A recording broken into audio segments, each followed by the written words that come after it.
ఓం నమ శివాయ, శ్రీమాత్రే నమః. మిత్రులకి, శ్రేయభిలాషులకి, అలాగే నన్ను ఎంతగా ఆదరిస్తున్న యూట్యూబ్ ప్రేక్షకులందరికీ కూడా పేరు పేరు ధన్యవాదాలు. మిత్రులారా, మీ అందరికీ పరాదేవత ఎల్లవెల్లా మీతో ఉండి మీ మనోవాంఛ నెరవేర్చాలని మనస్ఫూర్తిగా కోరుకుంటున్నాను.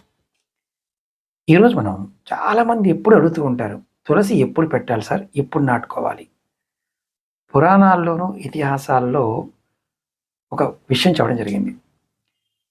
మీరు ఎప్పుడైనా పురాణ గ్రంథాలు చదివిన రోజు, అంటే పారాయణం చేసిన రోజు, ఆ రోజుల్లో తులసి అంటే లక్ష్మీ తులసిని కానీ, కృష్ణ తులసి కానీ, లవంగ తులసిని కానీ నాటుకోవాలి.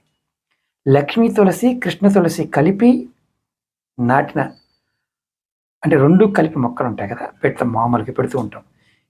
ఆ రెండిటికి కలిపి పూజ చేసే ఫలితం ఉంటుంది. ఇంట్లో తులసి మొక్క నాటిన రోజునే మరో ప్రదేశంలో అంటే దేవాలయంలో కానీ, లేదంటే తెలిసిన వారి ఇళ్ళలో కానీ, అంటే పక్కన వారి ఇంట్లో కూడా నాటచ్చు. ఇలా తులసి నాటడం ద్వారా మీ మనసులో ఉన్న కోరికలన్నీ నెరవేరుతాయి. దీన్ని అభిష్ట సిద్ధి కలుగుతుంది అంటారు. అలాగే దైవ కార్యక్రమాల్లో, ఇంకా శుభకార్యాలు ఇలాంటి వాటిల్లో కొన్ని పదార్థాలని అంటే కొంచెం కొంతమంది గిఫ్ట్లుగా ఇస్తుంటారు. అంటే కొన్ని పనికిరాని వస్తువులను గిఫ్ట్లుగా ఇస్తుంటారు. అలా కాకుండా తులసి మొక్కలని ఇవ్వటం ద్వారా ఆ ఇంట్లో, ఆ గృహంలో ఏమైనా ఉన్న మిగిలిపోయి ఉన్న దరిద్రం కూడా తొలగిపోతుంది. అంటే మనం ఎవరికైనా గిఫ్ట్గా ఇవ్వాలనుకుంటే తులసి మొక్కను గిఫ్ట్గా ఇవ్వండి.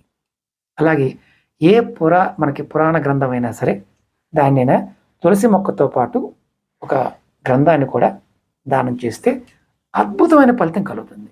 ఇలా చేసేవారు ఎవరైనా ఉంటే ఖచ్చితంగా కామెంట్ చేయండి. అలాగే మీకు ఈ వీడియో నచ్చినట్లయితే లైక్ చేయండి. ఈ వీడియోని 10 మంది మిత్రులకి షేర్ చేయండి. ఓం నమః శివాయ, శ్రీమాత్రే నమః.